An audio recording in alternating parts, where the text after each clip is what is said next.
Welcome to Project Quiver, a father-daughter journey across the globe to capture the artistry and spirit of the world's finest traditional bow carvers. I'm Todd, the father. Ella is my daughter. Together we're on a mission to create a stunning coffee table book that profiles more than a dozen master bowyers and their unparalleled skill. For each chapter, we travel to the bowyer's workshop, carve a bow under his guidance, photograph his woodcraft in detail, and share his story here on the Salish Wolf podcast. The book is called Quiver, The Art of Life Through Bowcraft. And this journey, our living story, is Project Quiver.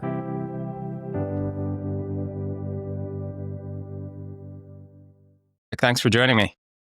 Yeah, it's a pleasure to be here. I appreciate being asked. Is that a train in the background? Yeah, so the shop that I work at, which we may get into that a little bit, but my main place of business is very near a set of railroad tracks. So about every couple hours we get a train going by.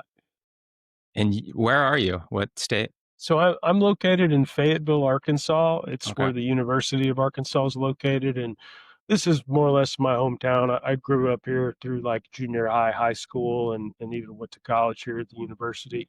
And I started working at the business I currently work at actually when I was in college, and I've been here for over 26 years. Wow. And what's the business? So it's the easiest way to describe it is kind of a mom and pop equipment store, like a gear, backpacking, kayaking, outdoor shop, so to speak. It's called the Packrat Outdoor Center, and the business is 52 years old. Wow. And so I've enjoyed getting to work for a small local business that's really community oriented and does a lot of partnerships and kind of giving back to the community and that type of thing. Nice. And what is your role there? I'm one of the owners, but I'm also the equipment buyer. And I do a large amount of our education and events. So I'm the event coordinator, but I teach a lot of classes, and it's just kind of all over the place. I've always been quite a sort of jack of all trades kind of guy. I wouldn't say I specialize in anything, but I have my hands in a variety of different things, and there's just too much fun outdoor stuff to do. And so it's been really difficult for me to commit to any one endeavor. So I just try to do them all. That makes sense. Yeah. So whether it's hunting, fishing, backpacking, mountaineering, canyoneering, uh, you know, and then every photography, and then everything in between. But of course, shooting a bow and arrow is probably, I would say, up there with the things that I have spent the most time doing in my life and that I get the most enjoyment out of. And so we have a small traditional archery component of the shop that I started about 5 or 6 years ago. Um, and there's not a lot of shops these days that specialize in trad stuff. Sometimes you'll go to a modern archery shop and they may have a little bit of traditional bows in there, but a lot of times it can be challenging to find somebody that really can even talk about them. And we actually have a really old school archery shop here in my town with an older gentleman named Dick Palmer. And if folks have been around traditional archery, especially in our part of the country, he's pretty well known. But he's getting on up there. I suspect he's 90, if not older, wow. And he's still doing it. But a while back, I recognized that there was kind of a need for another place people could go, especially younger people, because I had a lot of respect for that guy, and I still do, even though I haven't seen him in a number of years. And I didn't want to take anything away from what he had done or is currently doing, but the way he kind of runs his shop, it's kind of neat in a way, because when you go in there, it's like walking back in time. There's probably stuff that's sitting on the shelves in that place that's been there since the 70s. So that, in one hand, that's kind of neat. But on the other hand, like if you're a young person, 20-year-old or whatever, and you're interested, you hear about traditional archery and you're like, that sounds interesting. I'd like to talk to somebody about learning how to shoot a bow and arrow or build a bow or make my own arrows or whatever it is, um, it's not an easy place to go and do that over at his place. And so I saw a need, or at least what I identified as a need in our community. And so that's why I started the one that we have here in the store. But I've been shooting a bow and arrow since I was probably 12 years old, and never really stopped. Uh, and yeah, there's not a whole lot of things I'd rather do than just walking around in the woods with a bow. Understandable. Hunting is, among the things I spend as much of my time as I can doing with a bow. But even if I didn't hunt, I would still shoot bow and arrow, and I'd still go out and just hike around with my bow because I love Yeah. it. What do you hunt there? Mostly whitetails. Okay. So by far and away, I would call myself a whitetail hunter, but I have done quite a bit of elk hunting in the West at this point too, predominantly in Idaho, but also in Colorado. And I small game hunt a little bit, but that's more opportunistic. If I'm out deer hunting or just on a hike and it's in the season, I've shot some squirrels, shot some rabbits, but I don't actively pursue those game animals directly with a bow, but I will take them if opportunity presents itself. But very much a whitetail hunter and a stump shooter. Quite frankly, I just love stump shooting. It's an endless source of entertainment for me, and I could probably do it forever. I'll do it until I'm too old or I can't do it anymore. Yeah. It's just a ton of fun. Do you only hunt with a bow or do you hunt with a gun also? No, I rifle hunt too. I take very seriously the endeavor of procuring meat from my family, and so Yeah. of course my preference is to harvest my meat with a bow, but it doesn't always work out that way for whatever reason, and that's my case this year actually. Is I haven't been able to get out quite as much as I uh, would like, I think I could probably say that every single year. I mean, if I'm not hunting every day, I'm probably not getting out as much as I'd like.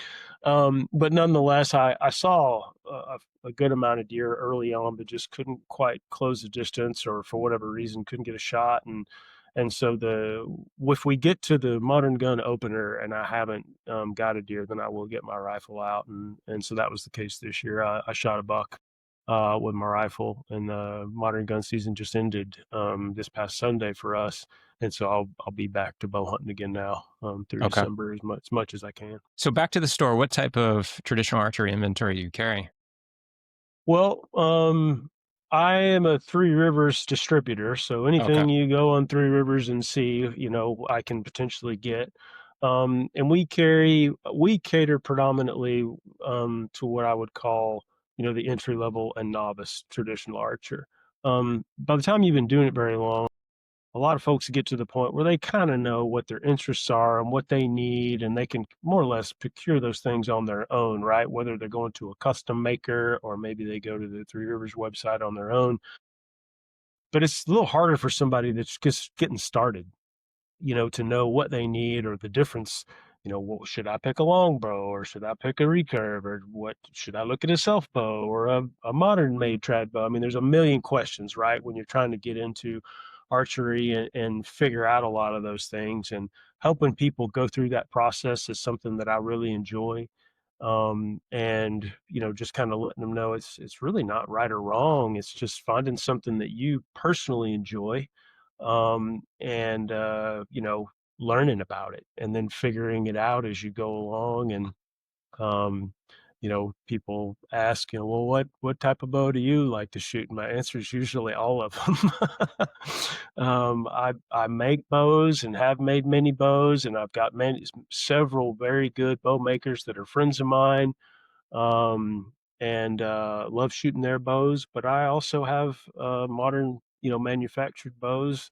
There's just a lot of great companies out there, and it's hard to pick. And the good news is you don't have to. You You can don't own have more to. than one. And What so, what do you hunt with? Is that a purchase bow or a made bow? well, I own about a dozen different bows, and these are I started getting bows over 20 years ago. and this season, I have predominantly been hunting with I started elk hunting with a bow that was made by a guy who's no longer making bows, at least that I'm aware of. But the company is the Bear's Paw Bows out of Montana, custom made longbows. And I actually bought that bow used from a customer of mine, and I really like it. And it's a pretty stout bow, and so it has a nice flat trajectory for longer shots and more open country. And so I elk hunted with that bow this year, but I didn't get to take a shot, unfortunately, with it.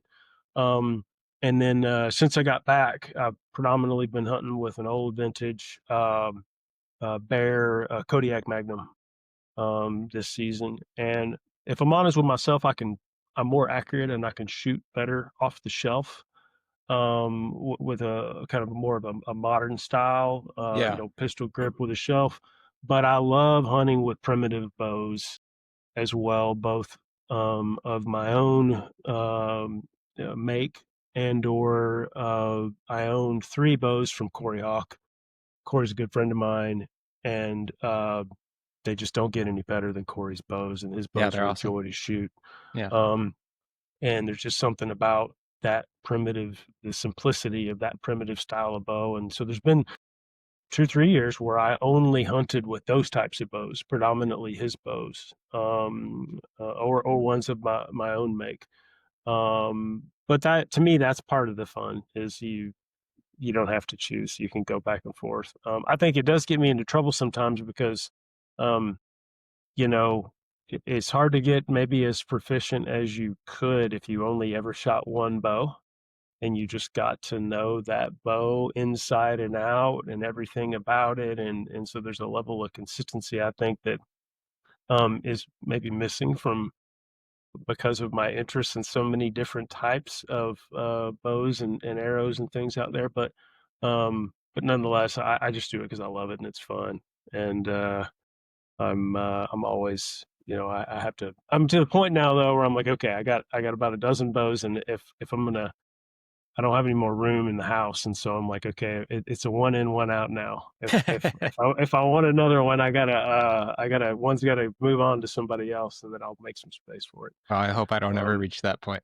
I don't think I or can do it. yeah, I had to put some guardrails on because if I'm not Yeah. careful, it'll get out of hand. I mean, I could have 100 bows, and I probably still wouldn't be satisfied. So the dozen number seems to It's the keep sweet spot. me.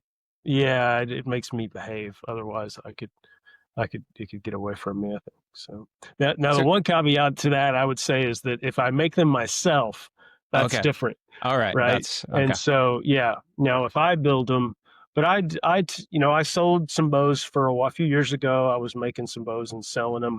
Mostly now, I just actually finished up a bow for a friend of mine and gave it to him last week. But I would still consider making a few bows and selling them, and I put them in my shop every once in a while, but I tend to just give them away, for people that for whatever reason that I either think they deserve it because they've helped me out in the past, or somebody that I think maybe they'd really like it, but to kind of give them that nudge to maybe get into it a little bit more, or whatever the case may be. But yeah, I mean, I could just keep talking about them forever. I think most of us could, right? Yeah. I'm sure that's why you do what you do. I love it So, too. Tell me, in your opinion, the difference between traditional archery and primitive archery. so I would say that a primitive archery, in my mind, is usually a bow shot off the knuckle. It doesn't have to be, Yeah. but I would say more often than not, because a primitive archer and or bow is usually very simplistic, right? And obviously, a bow without a shelf is more simple. And usually, it's also going to be a self bow and not a laminated bow. I certainly, I mean, we could start talking about horn bows and things like that that would technically be laminated, even though maybe they're using hide glue and things like that, right? And so there's always exceptions, right? I mean, you can just depends on how far into the weeds you want to get with that. But to me, a primitive bow would be a bow shot off the hand, out of a single piece of material, whatever that would be. But So a self also, bow. yeah, more or Yeah. less a self bow. Hmm. But also with the caveat that there's always exceptions to that. You could throw some You know, sinew on it or some other backing. precisely. Yeah, Yeah, of course. exactly. So, Yeah. So what kind of bows do you normally make?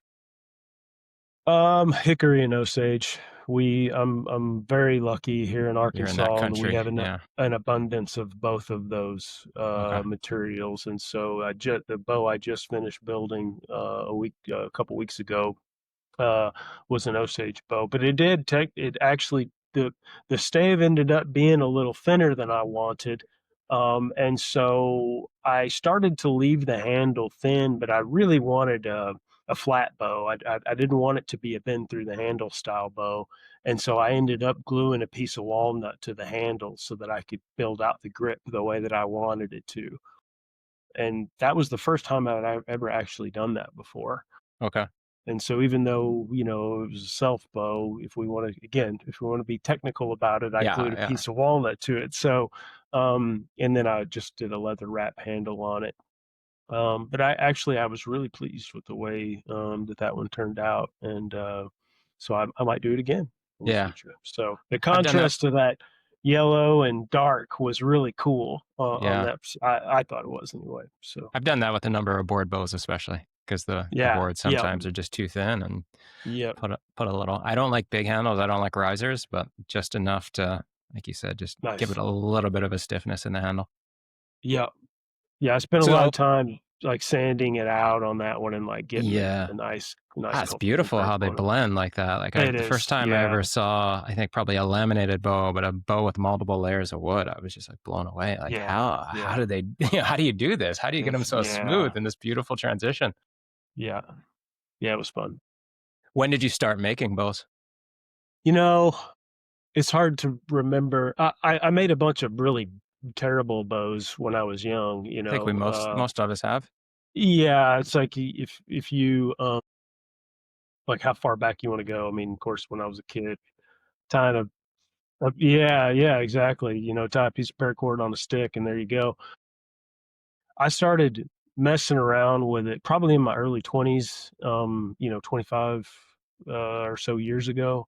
And because I had one of the things that got me into it was that I took some archaeology classes in college. And I started flint knapping around that time in my early 20s. And of course, you get into that, and then that opens the gate, and then you get into all kind of other stuff. And so I started messing around trying to make bows. And of course, these were the days before YouTube.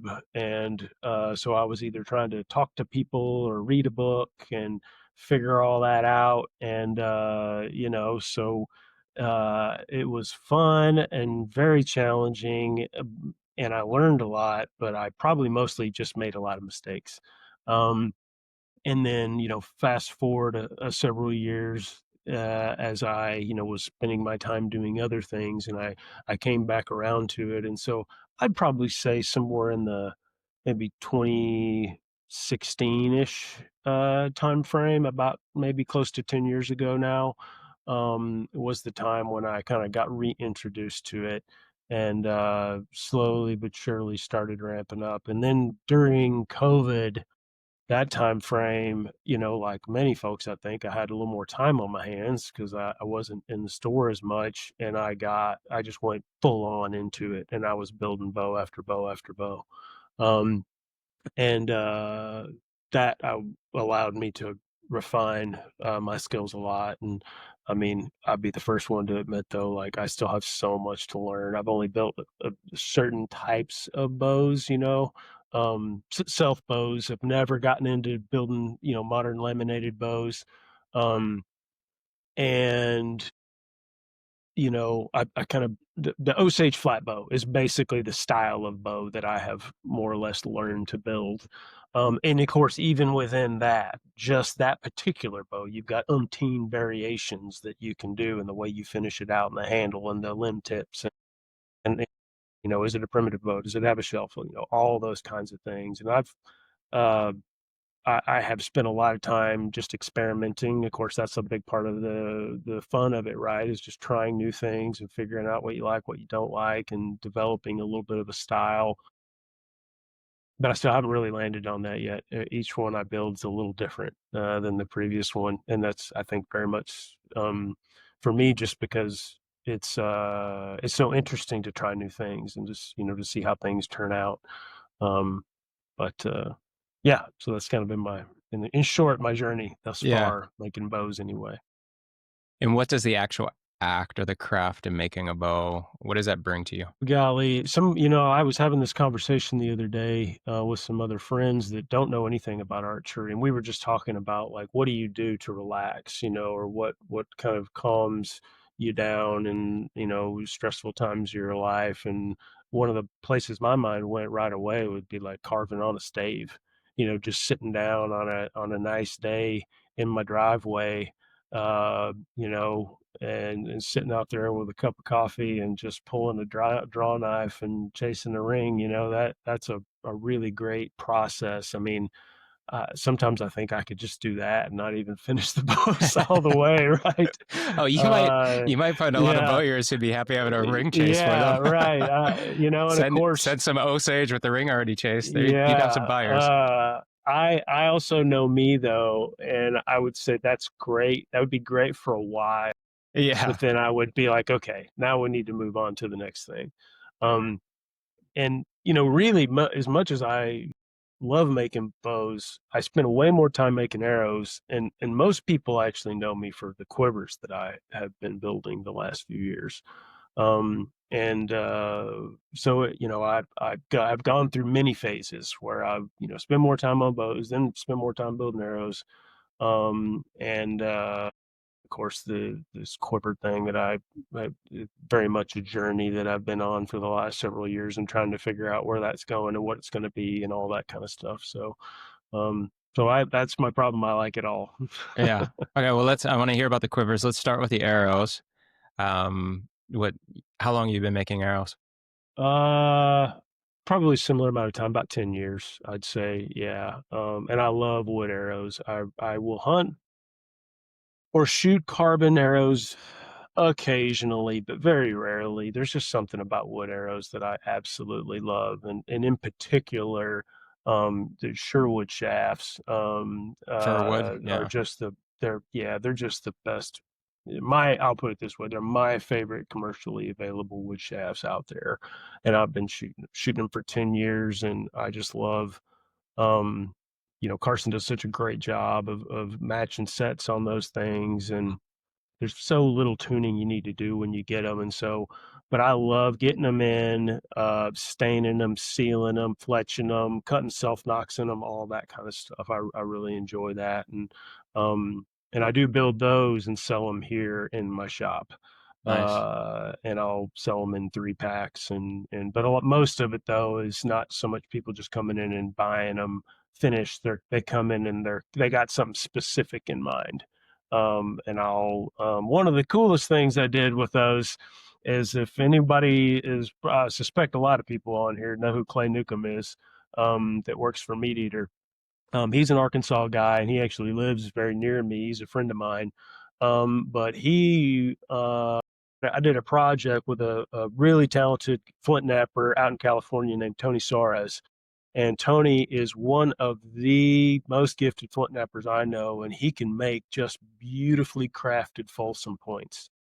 And of course, Folsom points are not arrowheads; they're atlatl points. But Clay, being Clay and the type of guy that he is, got it in his head that he wanted to take. He did a story about George Junkin in New Mexico, and how the Folsom points were originally discovered. And he got this idea in his head that he wanted to go hunting and shoot a black bear with a Folsom point. And the first thing I was like, well, Clay, like, he asked me about it, and I said, well, Clay, those are not arrowheads. And he's like, I know, but I want to do it anyway. And we were like, okay, well, let's see if we can figure this out. And so I built a custom set of arrows, mounting Folsom points on them that Tony made, and it was a really cool project, and something really unique. And Clay successfully harvested a black bear with one of those points here in Arkansas a few years ago. And so that was a neat project to get to be part of. Yeah. Do you get the same sort of benefit from making arrows as you do bow carving, like the same sort of meditative benefit, or is it different for you? Um, I think it's similar. It's since I'm not carving, there you don't have quite the level of crafting that Yeah. in an arrow, at least if you buy. So I also do make river cane arrows, and that's a little different. There's definitely that would be more akin to crafting a bow, but you still just naturally start out with a shaft, and there's just not quite as, although it's a different animal. Like getting good straight river cane shafts is a process, and anybody that can do that quickly is very skilled, because it takes a lot of time to tune and straighten and get river cane shafts, at least in my experience, to shoot accurately. And it absolutely can be done, but it is a challenge, and I've made a lot of them over the years. Um, and what I find is that for every 12 that I get, I'm lucky if I get three real good ones, maybe three, maybe four that I'm happy with, from the standpoint of getting the type of performance out of those that I would say out of a Sherwood shaft. Um, and so, they are a ton of fun to make, but they're very time consuming. And I've had people ask me if I'd sell them, and I'm just like, there's no way you could sell them. People would never buy them for Not what I pay the have to price. charge for them. Yeah. Yeah. I mean, it'd be $300 for a set of 6 arrows, for the amount of time that goes into them, at least for me. I'm sure there's folks out there that can build them faster and do it. But there's just a lot of time. And what about bamboo shafts? I've never worked with bamboo. River cane's the Okay. closest thing I've ever, yeah, because it occurs naturally here, and we have an abundance of it. And I have a couple of sources on private property where I have rain of it. They're just like, go get us whatever you want. It's endless out there. So I have a couple of places where I've been able to go harvest it, because I do take it seriously. Not, I don't take from places where I don't have permission, and I don't just go out in national forest, cut trees down, do stuff like that. I take those kinds of things seriously. And so, if I'm going to, I need to be able to get it off my own property or somebody else's property where I have permission to do that. And of course, that limits, what type of resources you have available for yourself. So you make all these arrows and then you have a quiver to put them in. Tell me about your quiver production. Yeah, man, that's been a process. I started also, so before COVID, probably 2018 or so, I went through this process where I've never liked to having the quiver on my bow. I just have always preferred a clean bow without any arrows attached to it. And before that time, I was tried all different kind of quivers, and just they work well enough, but I was just never really happy with them. And so I kind of Frankensteined a quiver together with a shotgun scabbard and some straps and a bunch of stuff. And I made this thing, and I was wearing it around at a couple of events that I went to, and I had people asking me about it. And I said, all right, well, maybe there might be something here. I might explore this a little bit more. And I met a guy here locally in Northwest Arkansas, and we worked together for about a year, and he helped me. I was designing them, and he was making them. And I probably built and sold about 50 of those quivers through my shop. And my shop's name is Packrat, and on Instagram, one of my personal pages is called Packrat Bushcraft, and that's where I just do a lot of outdoor skills of a variety of things, kind of whatever I'm working on. And that side is kind of waxed and waned in terms of the amount of attention I'm willing to give it over the years. Um, but what happened is that guy moved away, and nobody could do it anymore. And then COVID happened, and simultaneously, I was calling around, and I was trying to find somebody that would be willing to build this thing for me, and nobody would do it.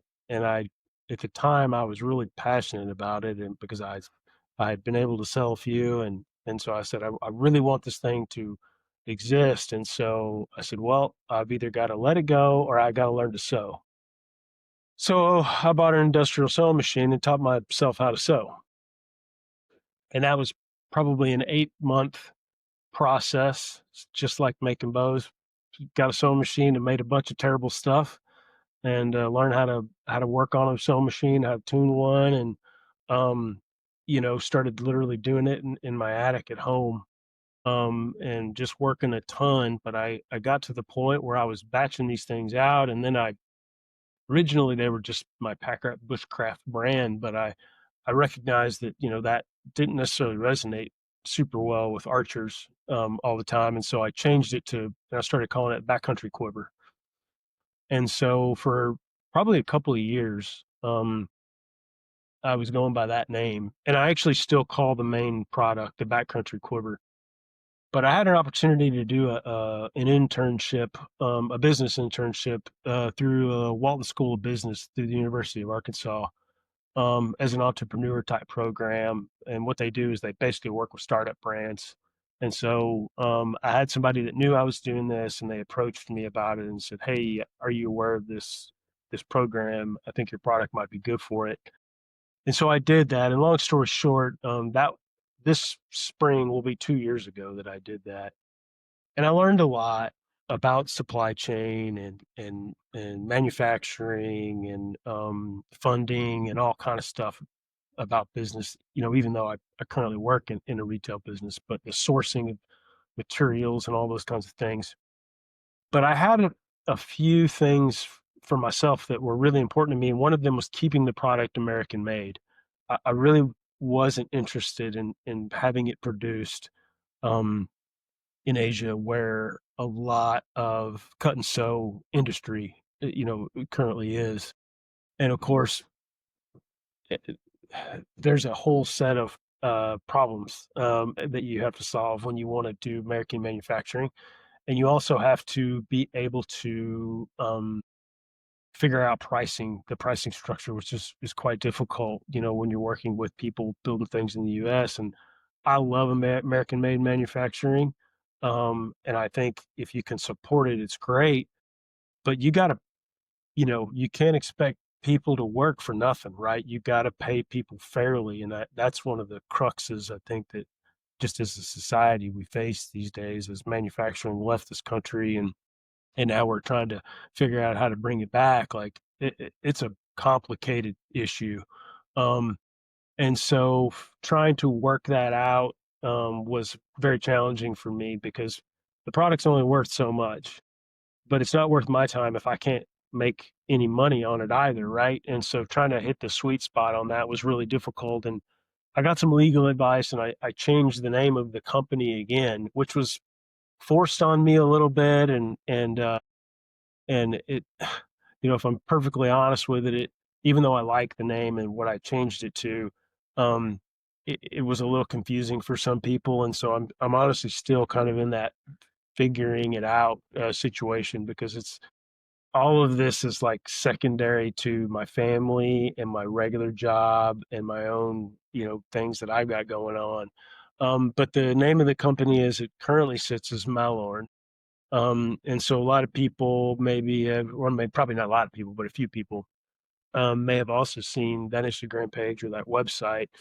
And that word, non-apologetically, I'm a huge J.R.R. Tolkien fan. And so that word comes from Tolkien literature, and it is a specific tree in those books, the Mallorn tree. And it just kind of fit for me for whatever reason. And so a lot of people are like, "Oh, that's a weird word. I've never heard of that before." And that's why, is because it's a fictitious tree from those stories. But it's a back quiver, and there just weren't any other back quivers out there on the market that I thought functioned like they should. And so that's why I made one. So long story short, that's how I got into the process. And that it really is just the tip of the iceberg. Like, I could talk about this for hours, because I have hundreds, if not thousands, of hours in working on these things and figuring this out. But for about a year, I had some help domestically. I had a guy here in my local town, and I had another company up in Missouri one of them sold their company, and the new company is no longer able to do it for me. And the other one, I just was having a hard time getting on the same page with them about the manufacturing process. And so at this point, I'm kind of back to square one again, where it's like if they're going to be out there, I've got to be the one doing it. And it's something that I just quite frankly don't have as much time as I'd like for right now. And so I'm not giving up on it, but nonetheless, it's one of those things that like, I want it to exist. I want it to be out there. I love the product. I've been using it myself for years, and there's probably close to 300 of them out there now. As far as the total units that I'd sold, I'd say around 300. And I'm grateful to everybody that ever bought one. But yeah, I hope I can figure out how to keep them going in the future. But I'm going to have to rein it in a little bit for the time being. Yeah. Mallorn, how do you spell that? Mallorn. Okay, and you said you have an Instagram? Yeah, yeah. And Mallorn Gear. That's still active. So what Yes. makes these? There it is. What makes these different? Like what materials? Does it wear differently? Yeah, so there's a couple of things about it. The reason this entire thing started is because I've always liked back quivers. I do. I like the class. I mean, if you think of an archer, I mean, in your mind, the kind of the cliche is you think of a longbow and a back quiver. Like at least that's where my mind goes, right? That's what I love. I have a very simple leather back quiver, and I love it. Yeah. And so the thing that started this whole deal was because I could not find a back quiver that had a water bottle pouch on it. It did not exist. At least I could not find it back in the 2017 or so, whenever I started this whole idea. And that's when I mentioned I kind of Frankenstein this thing together.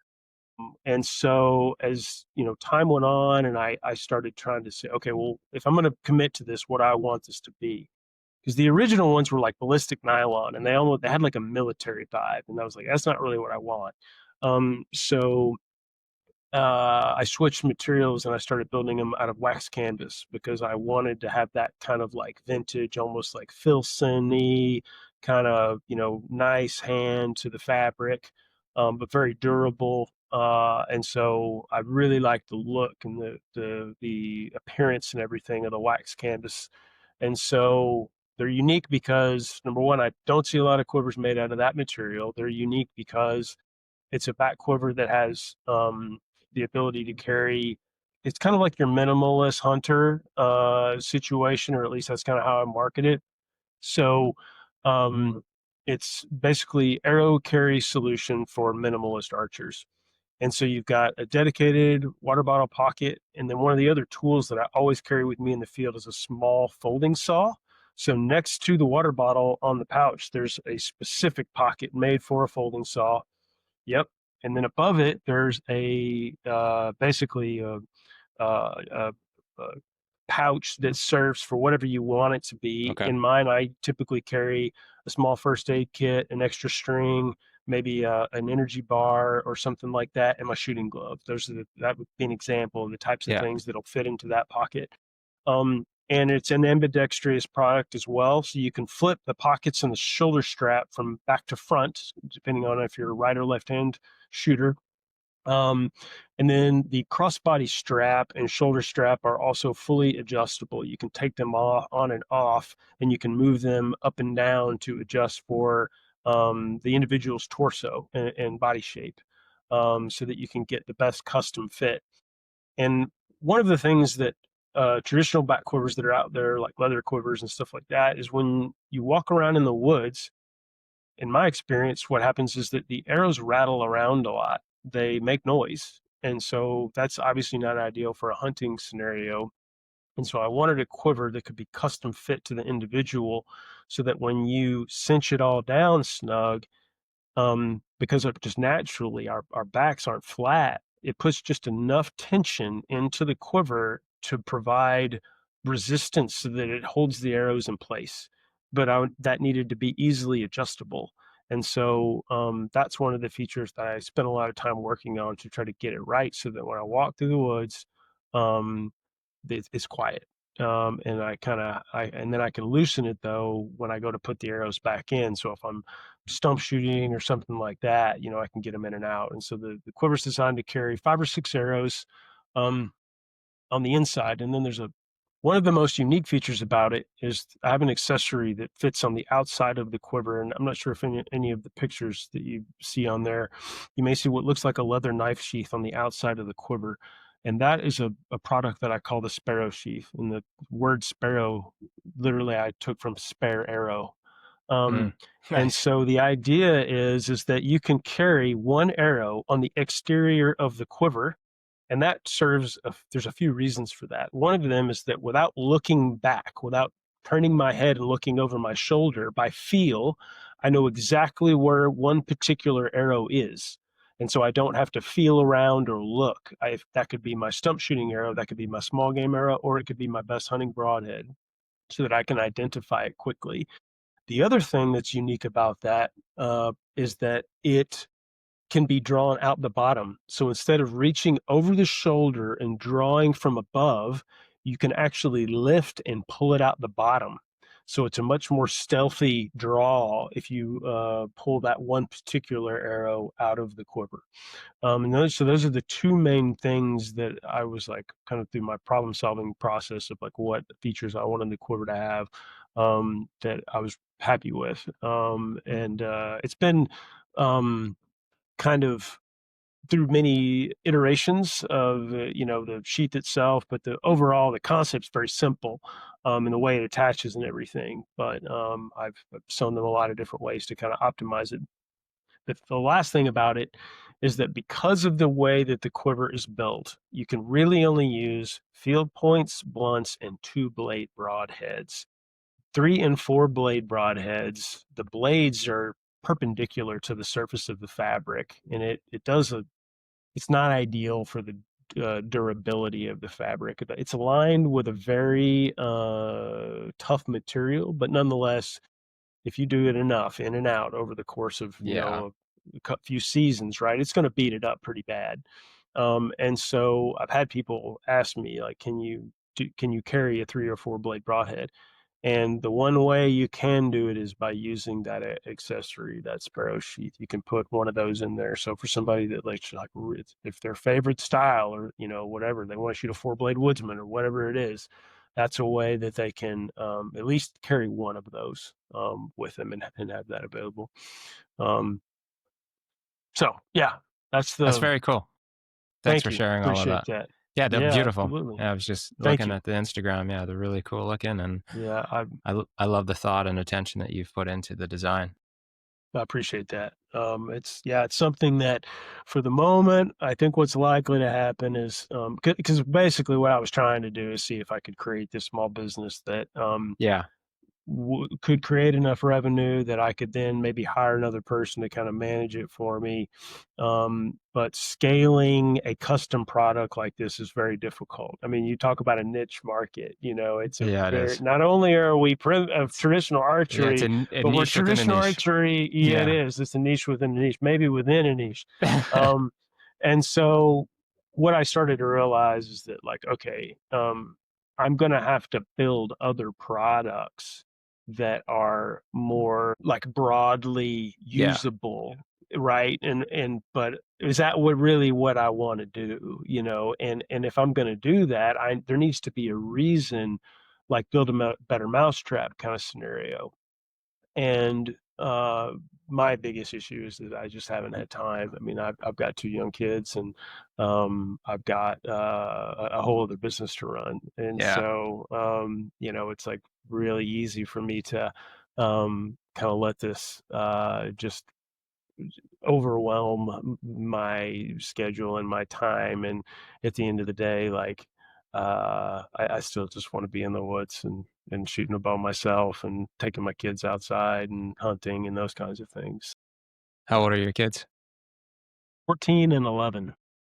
So they're at just super great ages right now, and they really enjoy being outside, and I'm very blessed. My kids are just amazing little humans. And um I uh I mean, fortunately, like that, I've been able to give them a life where they don't remember a time when we weren't going outside and doing trips. And we love doing road trips as a family. We've been all over the West backpacking and camping and I love fly fishing as well. And so backpack fly fishing was another one of those things that, like, if I could only do one thing in the summer the rest of my life, it'd probably be that. I Yeah. love hiking up into the high country with a fly rod, and my kids do too, fortunately.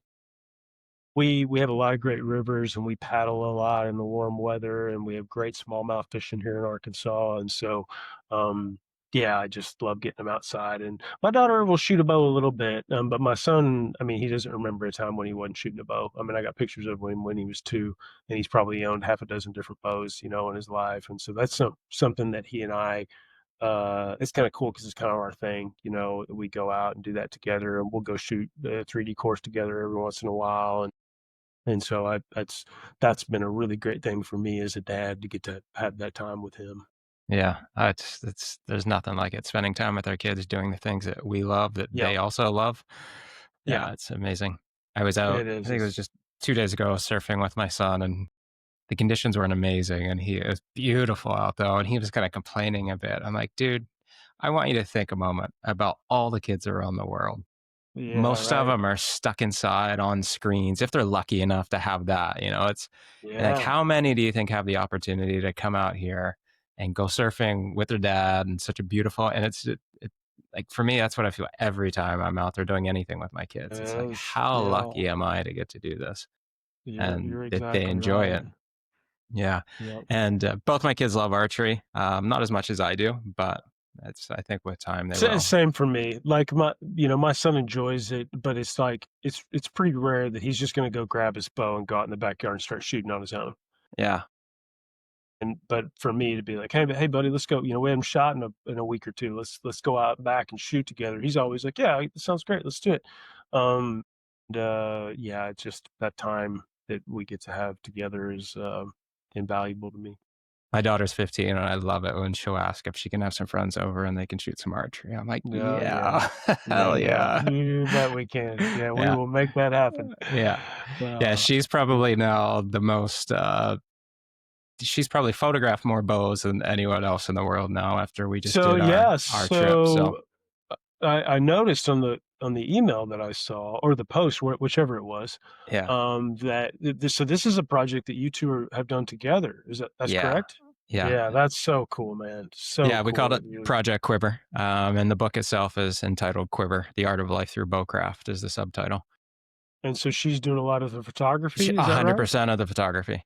Oh man, that's so cool. Yeah, So it's cool. incredible. And she, we're here in Costa Rica most of the year, and she wanted to do, she did schooling here for a while, but I think last year, maybe she was 14, she decided she kind of went as far as she wanted with being it's not traditional schooling here either. I mean, the school she was in was outdoor classrooms and whatnot, but Gotcha. she really just wanted to focus on passion stuff.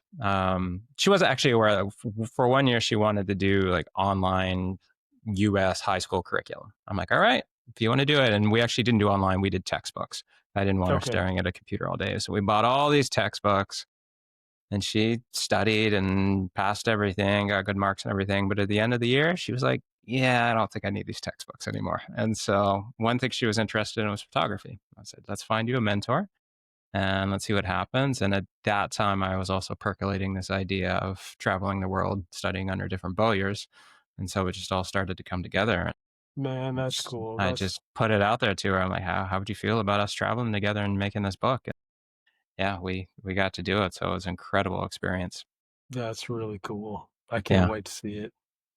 Yeah. So also, yeah, she's almost done her work with photo editing. I'm about halfway through the writing, but publisher gets it all by like February, and then it goes through all their design stuff into the printer, and then hopefully we'll have it in the fall. That's the goal. Nice. Well, I'll definitely be keeping my eye out for it. That looks amazing. Yeah, we've got some incredible bowyers. Corey Hawk, of course, is in there. Yeah. And we weren't ever able to get everyone we wanted. Some people we never heard from. Yeah. Some people said thanks, but no thanks. Yeah. But we're hoping this one sells well enough and is received well enough that we can do a part 2. Yeah. It was 14 bowyers. There's not that many primitive bowyers, but there's definitely more than 14 who are at the highest level. And so that's, Sure. Yeah. we want to capture that. So That's yeah, awesome. it was an amazing project, and it's going to be a huge book. It's going to be close to 400 pages when it's all said and done. Wow. So That is cool. that we weren't expecting, but once we Yeah. started writing chapters and throwing in photos, it was like, oh, Well, shit, it this is going makes to be total big. sense to me though, because I mean, it just when you just opens the floodgates as soon as you start talking about bows and arrows, right? Yeah. And archery in general. And it's like, where do you stop and start the conversation? It's Yeah. almost impossible. So, Well, and that's in the subtitle, The Art of Life Through Bowcraft. That's kind of, we wanted to put some kind of parameters on it. So we're really focusing on the lifestyle of each of the Cool. bowyers. It's Very not as cool. much, we're not geeking out on like all the technicalities of the bow making, Sure. because there's plenty of boys that do that. Yeah, you're not doing another Bowyer's Bible. It's not another Bowyer's Bible. Yeah, there's as far as we know, there's nothing like this out there. And so That's there cool. are archery terms. There's certainly a lot of archery in it, but we're referring to it more from kind of the perspective and the life of each bowyer. But it's kind of more about the craftsman, though. It's the crafts and the craftsman. Yeah. Yeah. That's very cool. Yeah. Awesome. Did you ever get to work with Corey and build a bow with him? So Corey and I have been friends for a long time, and I have never attended one of his classes, although I would very much like to. But he has given me a lot of great advice over the years. He and I have been elk hunting together. In fact, I can easily say one of the best days of my life was my first big backcountry elk hunting trip was in Idaho in 2020. And Corey was with me, and I shot and killed a 6x6 elk with a bow he made, and he was there with me. And that was it doesn't get any better for me than that. Yeah. I think I was floating the entire day. And he and I and another friend of ours that I work with here at my shop, the three of us went on that trip to an area that none of us had ever been to before. I was able to harvest that elk. We spent the next 2 days packing out 250 pounds of elk meat. And then we spent 4 days driving home, camping and eating elk meat. And it was like a dream. I mean, if I'm lucky enough to get to do that one more time in my life, that's kind of, the only thing that I think that could top it was to get to do it one more time. But to get to be there with a friend of yours that made the bow and do that with that person present, it was really special. And I'll never, ever forget it. And so, and then, I've been up there and visited him and his family a few times, and I do a big event. So through my store, like I mentioned, education is a big thing, and I have a couple of bigger scale events that I do. One of them is a winter skills kind of bushcraft event that I do every January, but the biggest one that I do is called the Brewha Bushwhack, and it's an outdoor skills adventure race. Is kind of the easiest way to describe it, although I could spend 30 minutes just talking about what this thing is and when we do it. But Corey comes down every year and attends this event. And so the event is kind of two parts. There's a competition that people come and do, but then there's also an outdoor festival component. And Corey comes down and brings a bunch of bows and sets it up and lets kids shoot bows and answers questions about bow making. And I've got a lot of other friends that come down and do similar things. And so we got folks flint knapping and doing primitive crafts and all kinds of things. And so we've been doing that, or he's been kind enough to come down and support me at that event for years and years. And there's another he and I are both big into physical fitness and have a pretty rigorous training schedule that we subject ourselves to. And there's an event out in the East in South Carolina called Winter Strong, where it's basically hunting in human endurance and power. And we've attended that event together a few times and gone out there. So yeah, he and I, we share a lot of the same interests, and he's a ton of fun to hang out with. So cool. Yeah, he's such an awesome guy. Yeah, he is. He's great. Where was the elk trip? That particular one was in Idaho, Okay. and just east of the Sawtooth Mountains in central Idaho. Yeah, really, Man, that's a special place. I love. I've often said if I didn't live in Arkansas, I'd probably live in Idaho. I yeah, absolutely love it up there. that's where Clay And Hayes lives too, right? it is, yeah, Yeah. yeah, he lives up there. Clay I was the don't one. know. Clay was one we couldn't get for the book. Yeah, Never I heard don't from blame him. him for So reaching out. Yeah, yeah, he's a busy guy, I I think, though, presume so. right? Yeah. Running his own YouTube stuff and all Yeah. that. But yeah, very Next time skilled maybe. guy. Yeah. Yep, yeah, maybe round two. And with Corey the bow, I presume it was a hackberry bow. No, that was an No. Osage bow. Oh, Yeah, you know, okay. a lot of folks that haven't fought him as long. He may, I mean, you know, he'll say his favorite was hackberry, and he built. I'm confident that no one on the planet builds a better bow out of hackberry than Corey No, does. definitely not. Without it, no, I mean, there's no one that probably even comes close to the amount of experience he has working with hackberry, because it's more of a rare bow wood. But he's built a ton of Osage bows, you know, and but that is the expectation, right? Like a lot of people that know anything about making self bows, that's the first wood that comes up, right? Yeah. Maybe you, but outside of that, you know, typically you're gonna, you know, the conversation will quickly go to Osage. And so that particular bow was an Osage bow. It's got a really cool snaky bottom limb on it, and it's the finest bow that I'll ever own. And yeah, without a doubt, just beautiful. But I do own one of his hackberry bows as well. And I love them both. Yeah. Yeah. Yeah, Oh, that's they're so both cool. good shooters. So how did Brewha come about? You know, that's a funny story too, but last year was the 10th anniversary for the event. So I've been doing it a little over 10 years now. And long story short, I have a friend of mine that owns one of the local beer breweries here in my hometown. And he came in the store one day, and it was a slow morning, and I was standing down the stairs with a couple other staff members, and we just got to talking. And somehow or another, we came up with this thing where it was like, wouldn't it be cool if like we had a get together, kind of like a small party in the woods, but you had to have a map and compass to find it. And like it was like one of these like under the radar things, and you had to like problem solve your way to get to this thing. And the more I thought about it, the more I was like, this is an incredible idea. I was like, I don't know that that's what this is going to end up being, but it just got a bunch of wheels turning in my head. And it's what eventually morphed into this thing that we call the Brewha Bushwhack. But it's just a ton of fun. I'm the director of the event, but it's you have to compete in teams, and so it's either 3 or 4 person teams. And the way it works is that they race for points, not for time.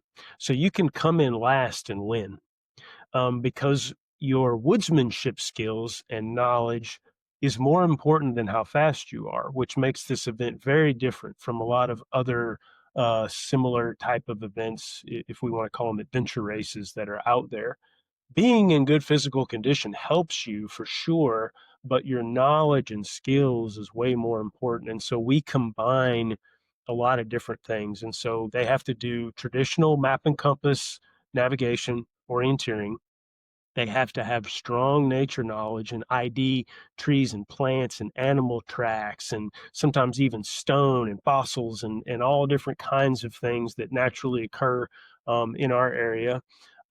They have to show understanding and mastery of a wide variety of woodsmanship skills, everything from fire building, using flint and steel, up to primitive fire, you know, hand drill, bow drill kind of stuff, first aid skills. There's always a paddling and canoeing component to it.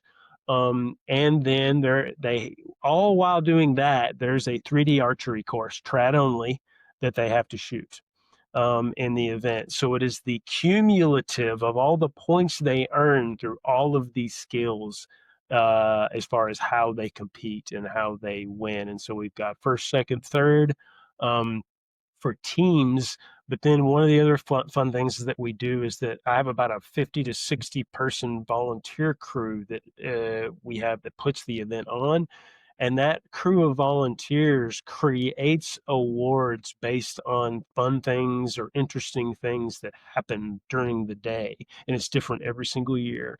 And so we always keep back prizes, and we just give stuff away based upon just like funny or cool stuff, or people that just kind of went above and beyond. Maybe some guy just won't give up on his hand drill fire, and his hands are bloody and full of blisters by the end of it. He probably is going to get an award for that, right?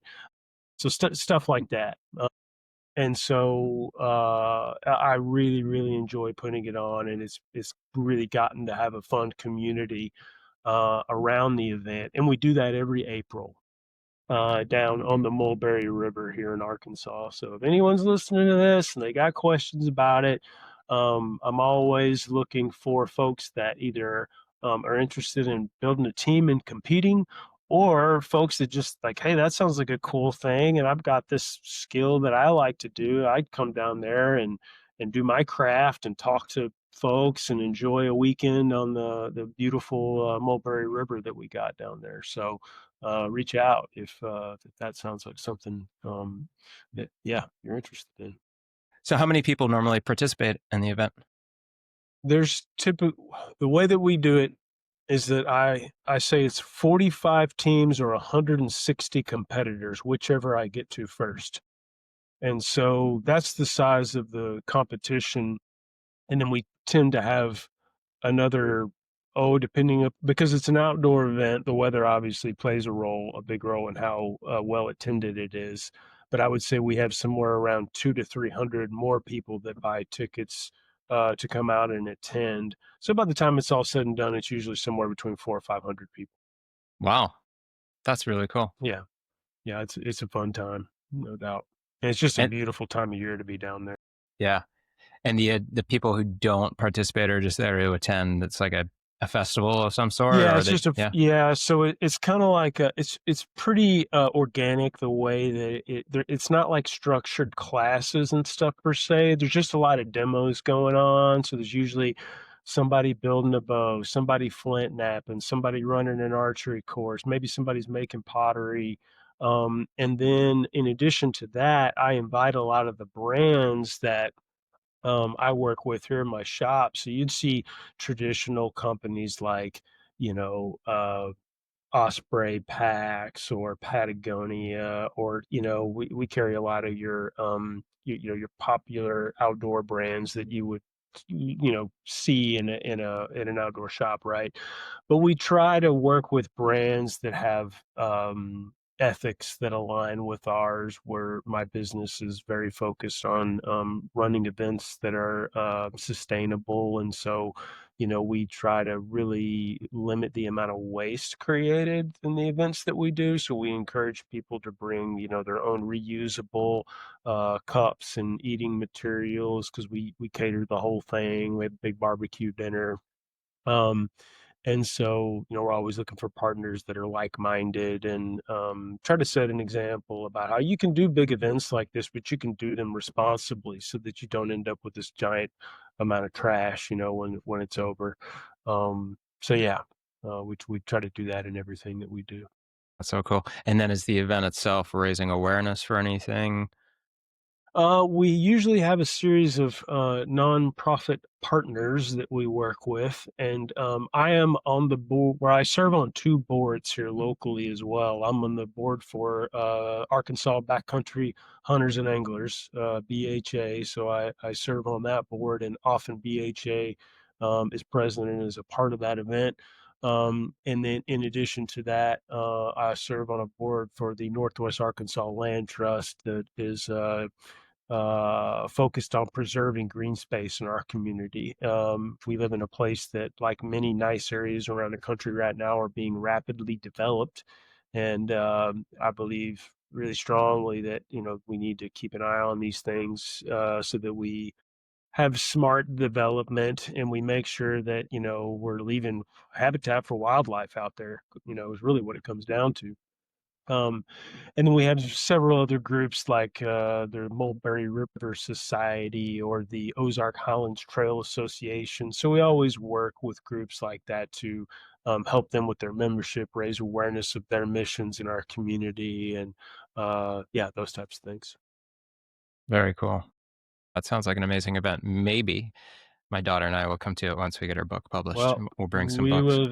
you are completely welcome, and I can provide camping gear and whatever you need. That would be So, awesome. Well, yeah, my so son would have to come too. Yeah, he'd want to do yeah, that for sure. Everything you talked about, he absolutely loves. So that would be amazing. we'd be honored to have you guys out there. So, So yeah, cool. keep Thank you. me posted about it. Yeah, Of for sure. course. Yeah. And then Yeah. I've never been to Arkansas. Fayetteville is a pretty cool area, isn't it? We're very fortunate to live where we live. The secret's kind of out about it now, Yeah. so to speak, it's the Ozarks are very beautiful.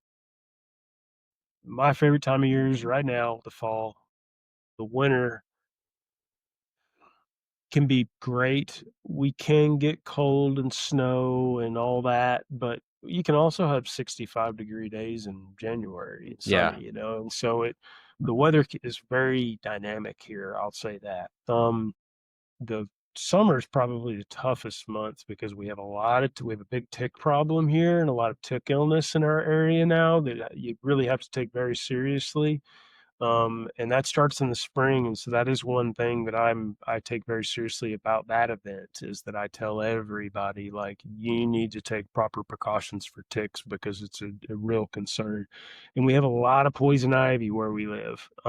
So I don't get it. When that stuff comes out in the spring, I transition to the river, and I'm spending a lot more of my time fishing after that. And it's very humid and warm here in the summertime. And so, your typical summer day would be, 85, 90% humidity and 95 degrees. Wow. Yeah. That's a typical summer day. So it's very hot and humid. Um, and the summers last a long time. And so, basically from May until beginning of October, it's going to be Wow. that way. And so we have a short fall, uh, and it's basically October and November. And then now, as we get into December, there's still some color on the trees out there, but they're mostly falling down now and gone and starting to be pretty bare. But I mean, shoot, it's amazing outside today. It's sunny and probably 40 degrees and beautiful. So And you yeah. moved there for college? Is that what you said? No, I'm from East Arkansas originally, so I've Okay. always lived in Arkansas. But when I was young, my parents moved up to this area, and so Got I it. I finished going to school up here and moved away briefly for my first year of college, but came back after that and ended up graduating from the University of Arkansas here. But I was already working at this shop that I work at just as a college job, but um, I just stuck around long enough. They kept giving me more and more responsibility, and at that point in my life when I was young, all I cared about was being outside. And I was a very avid climber for a long time too. For 20 years, I traveled both domestically and internationally for climbing trips and What kind of climbing? mountaineering and No. things. Okay. A lot of mountaineering, alpine climbing. I spent a lot of time climbing in South America and mostly in the American West here as well. So places like the North Cascades in Washington, the Grand Tetons, the Sierra Nevada, the Rockies in Colorado, doing a lot of alpine rock climbing and mountaineering. So, yeah, I Very still cool. do those things when I can, but not nearly as avidly. I hope actually to begin doing some of them a little bit more with my son now that he's getting older, and it keeps me motivated to be in good shape, and so one of my favorite things now is that my son, I love working out with him. It's like one of the things I most look forward to, and watching him get stronger, and my daughter too. We'll do it as a family sometimes, the three of us, and but he is at that stage where he's, is the testosterone starting to kick in a little bit more, and he's starting to want to try harder, and that's a fun thing for me to get to watch and be part of at this Yeah. stage of life. So Yeah, so cool. Both my kids are really into jujitsu with me. So that's cool. And my daughter now, Yeah. like she's a young woman, and it's been amazing to watch her get muscles and get get technical and shit. She's a force to roll with now. So it's so fun. Yeah, she trains like 2 or 3 hours a day every day. Oh man, that's amazing. Yeah, I have been trying to get my kids. So my son's a big cross country runner, and he runs track in the spring, so he's a big runner. I used to be that. Yeah. And I'm just kind of like I used to run, but I've got some old injuries that prevent me from being able to run like I used to. And likewise, so that's the only thing. Yeah, it bums me out a little bit, so I'm not able to run with him as much. But the gym stuff, though, I'm a big old school calisthenics kind of guy. I lift weights a little bit, but mostly it's like old school kind of like I don't know if you know who Jack LaLanne is or any of the like some of that old school kind of body weight stuff that I really love. There's a guy named Ross Enamate who's a boxing trainer up in the Northeast, and I got super into his programming for a while, and he uses weights and stuff too, but it's a lot of body weight type stuff, and I think for me anyway, the closer I get to 50, the more I'm like, yeah, the body weight stuff's good. It doesn't hurt as much as the weights do. So yeah, but there's a lot to be said about body faster. weight. Yeah, yeah, and it works too if you know what you're doing with it. There's like it's endlessly adaptable, right? Yeah, of course. Yeah, and I have rings hanging on my porch for chin-ups and pull-ups, and me too. I love doing push-ups, and like even with those, I'm right now I'm doing 200 push-ups a day, and I'm trying to have variations in the way that I do them, and there's still some styles of push-ups, so I'm like, I can't even do that. Like that's insane. Yeah, exactly. And it's just like if I took the time just to learn those, that would be a game changer. There's so much just in variation in a sit-up or a push-up. It's incredible. Absolutely. I feel exactly the same way. It's just like how old are you, Rick? Fun and challenging. I'm 46. Yeah. But I'm fortunate. I mean, again, I got some old injuries, and some of it's way back in high school football, and some of it's just a lot of years of stomping up and down mountains with heavy packs on and wearing out cartilage in my knees and stuff like that. But I've been pretty lucky that I don't have anything that's too detrimental. I just had to learn to work around some things, but I'm still very active. That's the thing I think for being a father is one of the things that I'm probably most proud of is like when I come home from work and I walk into the garage and there's sweat on the floor, and I can tell my kid's been out there working out completely unprompted by me. They just did it because that's just what you do. It's just part of life. Those are good days. It makes me feel like, okay, I'm not a total screw up. Like I'm setting a decent example. So, it's always shocking to me to see people our age who have not gone this direction and have gone the opposite. It's just like, how do you? I know. I couldn't imagine. Like I feel as good as I did when I was 20. And I have the energy of that. It's like, we pack on some injuries, and there's definitely some things that we can't do. For me anyway, range of motion is limited in one of my ankles. But other than that, like I trained 3 hours in jiu-jitsu yesterday, and my sensei was like, how the hell are you training 3 hours? I'm like, I feel great. Why not? That's so good. Let's do it. That's so good. But it's like, it's a dedication to the human body, and just to stay with it and eat well and take care of it. Yeah, the food thing is so big, right? Like, I mean, so many people that just try to take the easy way out on the food, and not that it's even that hard, but people get so busy in the States, so it's so easy just to go off the rails. Like it is. It's every time I visit the States, I'm just like, holy shit! Like these portions are bigger than my torso, and it's We were just in Europe for 2 months, and it's just a whole different thing there. Whole different. Yep. Yeah. Well, food they culture. still have.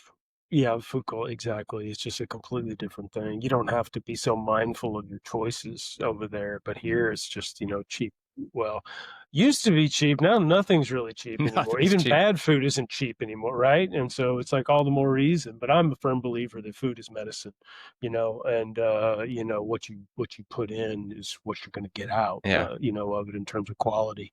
And so I'm not perfect by any means, and I still eat ice cream occasionally, right? But yeah, I do pay attention to what You're I put in my harvesting your body. own meat, and like that's one of the best things you can give your body, and Absolutely. it's amazing to be able to do that. It is. I'm very lucky to live in a place where I have the opportunity to do it. So, Yeah. for sure. Well, Rick, this has been awesome. Thank you so much for opening up your time to me and sharing your Oh, life story. And I think you're doing some amazing things, and I wish you well with all of it. same to And you. Thanks hope for to the get to, opportunity. yeah, pleasure. I hope we get to meet someday, and I'd love to come to Brewha and hang out with you. Man, that would be wonderful. Yeah, that's one of those things that I just keep trying to make that community better and better. And you'd fit right in, I promise. Yeah, Yeah, with everybody that's there, I think you'd really enjoy it. So I hope we can work that out one day. awesome. Thank you so much. Really appreciate it. Yeah, thank you.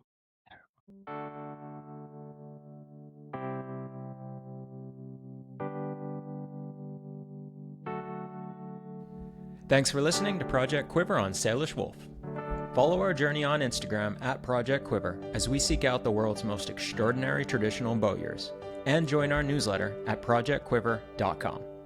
Our coffee table book, Quiver, The Art of Life Through Bowcraft, arrives in 2026. We are honored to share with you the beauty, history, and magic of traditional archery.